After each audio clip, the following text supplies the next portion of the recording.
मुंशी प्रेमचंद की कहानी उद्धार। आजकल विवाह से जुड़ी प्रथाएं इतनी चिंताजनक हो गई है कि कुछ भी समझना मुश्किल हो जाता है। इसमें सुधार जरूरी है, लेकिन कम ही लोग ऐसे कर पाते हैं। ऐसे कम ही माँ बाप होते हैं जो 7 बेटों के बाद भी एक बेटी होने पर उसे प्यार में से रखते हैं।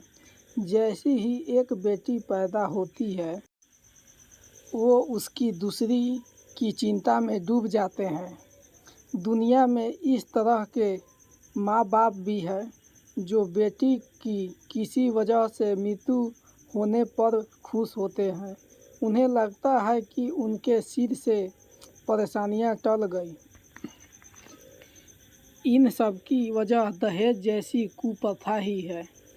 दहेज की रकम दिन ब दिन इतनी बढ़ती जा रही है कि लोग लड़की के विवाह के नाम से ही घबराने लगे हैं।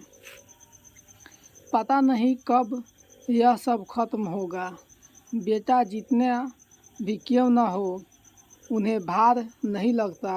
उनकी शादियां नहीं भी करें तो हमें कह देंगे कि बेटा कमाओ और खाओ, फिर मन होने पर शादी कर लेना। बेटा का चरित्र खराब भी हो तो उसे गलत नहीं समझा जाता, लेकिन बेटी का विवाह करवाना जरूरी है। ऐसा नहीं किया और कुछ गलत घटना उसके साथ घट गई तो समस्या हो जाएगी।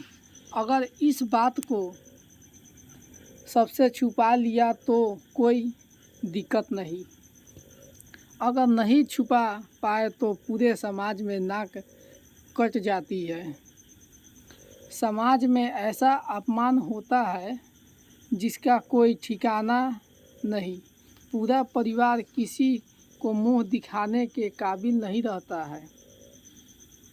दुख की बात यह है कि जिन माँ बाप ने अपने बेटी की शादी में दहेज के कारण लाखों परेशानियां झेलनी पड़ती है, वो अपने बेटे के विवाह के समय इन सब को भूल जाते हैं। वो अपने बेटे की शादी के लिए दहेज लेना बिल्कुल नहीं भूलते। उन्हें लड़की के परिवार वालों से बिल्कुल भी सहानुभूति नहीं होती है, बल्कि वो अपने बेटी की शादी में दिए गए दहेज को भी मिलाकर बेटे की शादी में लेने की कोशिश करते हैं। इस दहेज की चिंता के कारण ही कितने माँ बाप अपनी बेटी का विवाह बूढ़े से कर देते हैं ताकि उनका पीछा छूटे, और कुछ तो बेटियां को विवाह के नाम में कुछ पैसे लेकर किसी के घर भेज देते हैं। गुलजारी लाल भी एक ऐसे ही पिता थे जिन्हें अपने बेटी की शादी की चिंता खाए जा रही थी। यूँ तो उनकी आर्थिक स्थिति ठीक थी और वो महीने में 200 से 250 रुपये आसानी से कमा लेते हैं। 2 बेटे भी थे जिन्हें पालना था। ऊपर से बेटी के बड़े होने की टेंशन अलग। बेटी की शादी करने के लिए अच्छा घर भी चाहिए। होते होते एक दिन गुलजारी लाल को एक पढ़ा लिखा योग्य लड़का मिला। उसके पिता आबकारी विभाग में नौकरी करते थे।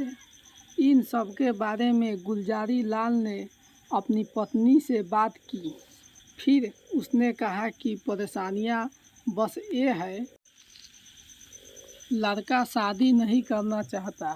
उसके पिता ने उसे बहुत समझाया, लेकिन वो किसी की नहीं सुनता। उसने कहा है कि वो जीवन में कभी शादी नहीं करना चाहता। समझ नहीं आ रहा है कि वो शादी से इतना नफरत क्यों करता है। गुलजारी लाल की पत्नी ने कहा कि एक दिन उसे बुलाकर अकेले में बात कर लो। उसने पत्नी को बताया कि वो बुलाया था मैंने। काफ़ी देर तक कारण पूछा लेकिन वो कुछ नहीं बोला। मैंने रोते हुए उससे आखिर में पूछा तो वहाँ से चला गया। वह भुनभुनाते हुए बोलने लगी कि बेटे की वजह से तो पता नहीं क्या सब दिन देखना पड़ेगा। गुलजारी लाल ने बोला, नहीं, इस ज़माने में लड़के होते ही ऐसे हैं। पढ़ लिख कर उन्हें पता नहीं क्या हो जाता है कि वो ज़िंदगी भर अविवाहित रहना चाहते हैं।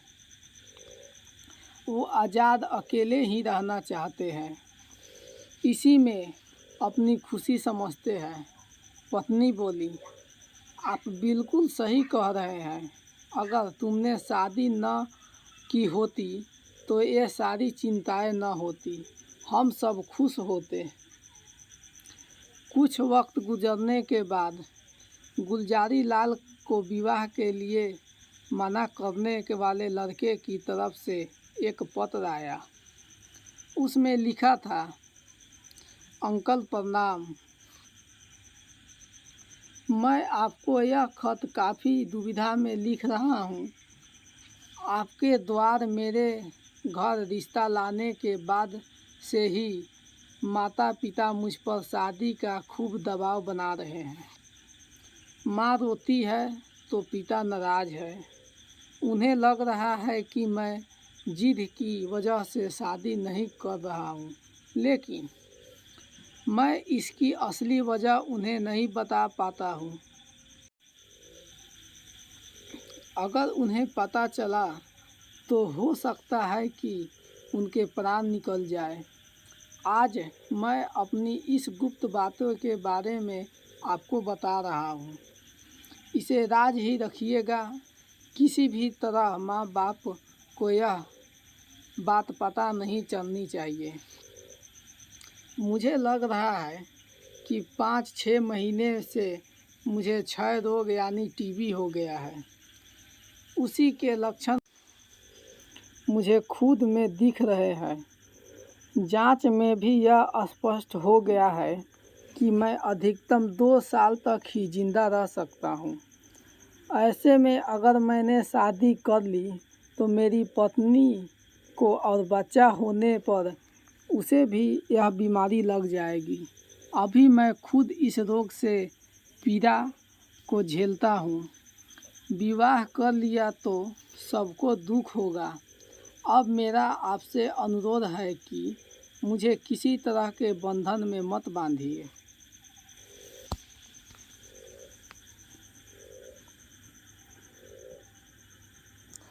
सेवक हजारी लाल चिट्ठी पढ़ने के बाद गुलजारी लाल ने अपनी पत्नी से पूछा कि तुम्हें क्या लग रहा है। उसकी पत्नी ने कहा कि मुझे लगता है कि ये बहाना बना रहा है। मुझे भी ऐसा ही लगता है। बीमार इंसान वैसा नहीं दिखता है जैसा वो दिख रहा था। जवाब में गुलजारी लाल ने बोला। पत्नी बोली कि ठीक है, अब भगवान के नाम लेकर शादी कर दो, जो होगा देखा जाएगा। गुलजारी लाल ने कहा, मैं भी ऐसा ही कुछ विचार कर रहा हूँ। गुलजारी लाल की पत्नी ने फिर कहा कि एक बार आप डॉक्टर को ही दिखा दीजिए। ऐसी बीमारी हुई तो बेटी अम्बा के साथ बुरा होगा। गुलजारी लाल एकदम बोल पड़े, अरे तुम इन नौजवान लड़कों को नहीं जानती हो, ये सब ऐसे ही बोल रहा है। पत्नी बोली, फिर जल्दी से शुभ मुहूर्त निकालकर इनका विवाह करवा दो। इतना सब बताने के बाद भी जब हजारी लाल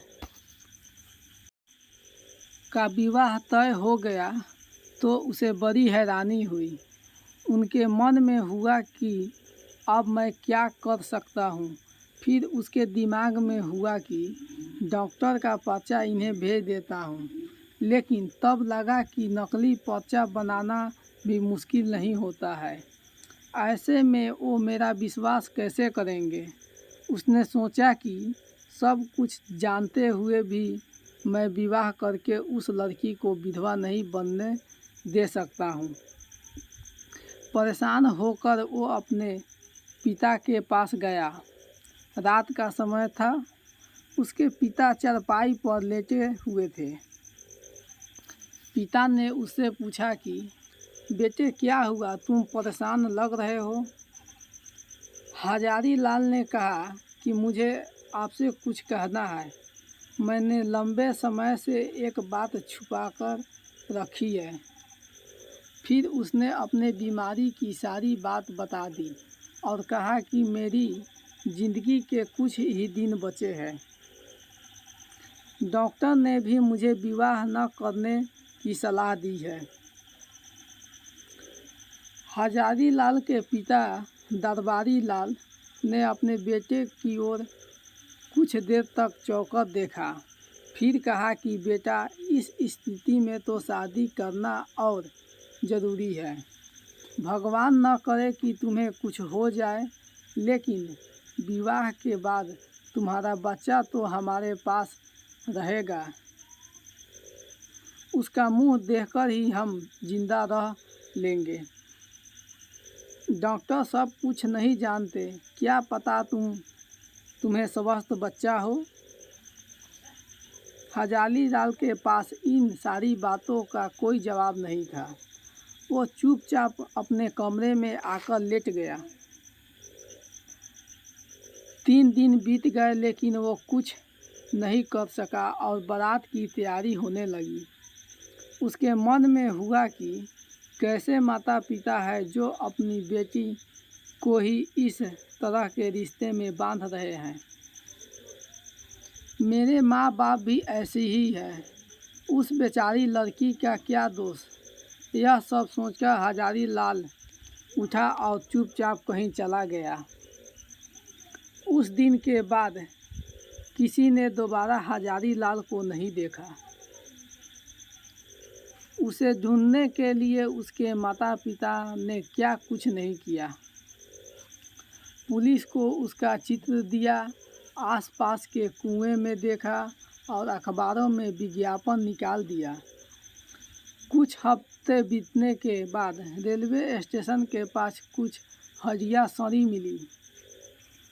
सबको लगा कि हजारी लाल ने रेल के नीचे आकर अपनी जान दे दी है, लेकिन यह स्पष्ट नहीं था कि वो हड्डियां किसकी है।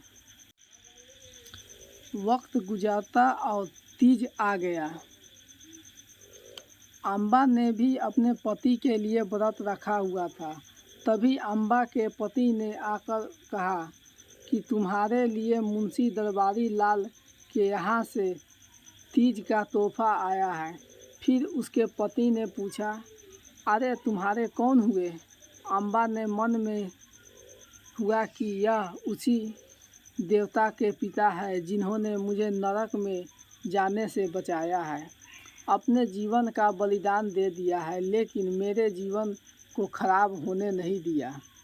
इन सब कुछ सोचकर अम्बा ने अपने पति के सवाल के जवाब में कहा कि वो मेरे चाचा लगते हैं। फिर अम्बा के पति ने पूछा कि हजारी लाल कौन हैं, पत्र में उनके नाम का जिक्र है।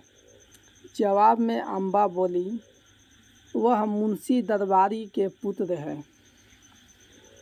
पति ने पूछा, अच्छा तो ये तुम्हारे चचेरे भाई हुए।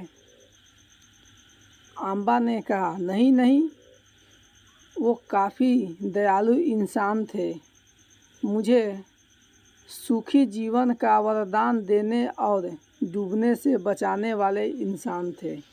यह सब सुनकर अम्बा के पति के मन में हुआ कि निश्चित रूप से ही वह कोई देवता होगा।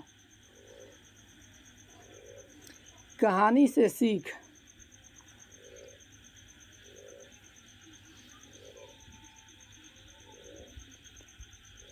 इंसान को स्वार्थ में इस तरह से नहीं पड़ना चाहिए कि उसे और कुछ ना सूझे। हमेशा दूसरों के हित के लिए ही सोचना चाहिए। आपको ये कहानी कैसी लगी नीचे कमेंट करके हमें ज़रूर बताइएगा। आगे और कहानियाँ सुनने के लिए चैनल को लाइक और सब्सक्राइब ज़रूर करें। अगर आपको ये कहानी पसंद आई हो तो अपने दोस्तों के साथ ज़रूर शेयर करें और ऐसी ही प्यारी कहानियाँ सुनने के लिए हमारे YouTube चैनल से जुड़ें।